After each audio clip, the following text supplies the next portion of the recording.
SSC পরীক্ষা 2026 শুরু হয় গত 21শে এপ্রিল এবং শেষ হয় মে মাসের 20 তারিখে।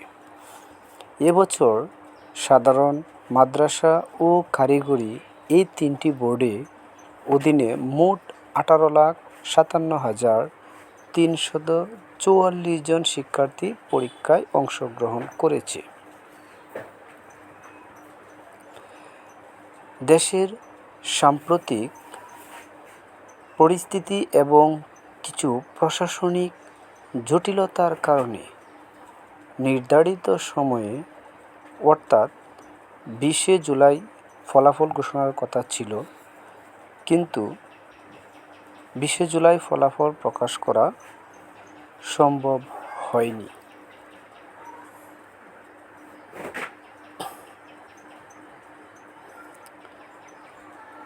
(2026) সালের এসএসসি ও সমমান পরীক্ষার ফলাফল এখনও প্রকাশিত না হওয়ায় এ বছরের পাসের হার এখনও চূড়ান্তভাবে জানা যায়নি।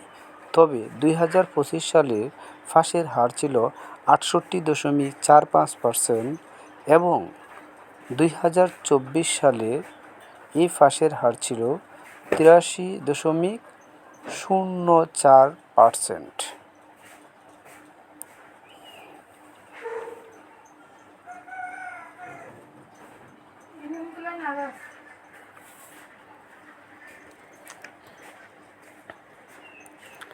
(2026) সালের এসএসসি পরীক্ষার অফিসিয়াল ফলাফল এখনও প্রকাশিত না হওয়ার কারণে পাসের হার সুনির্দিষ্টভাবে বলা সম্ভব নয়।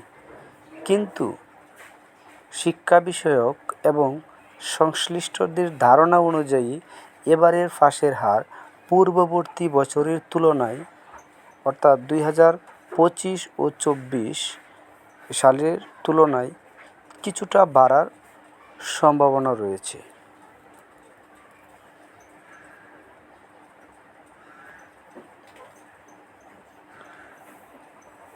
বোর্ডের নির্দেশনা অনুযায়ী খাতা দেখার নিয়ম সহজ করা এবং আংশিক নম্বরের ইতিবাচক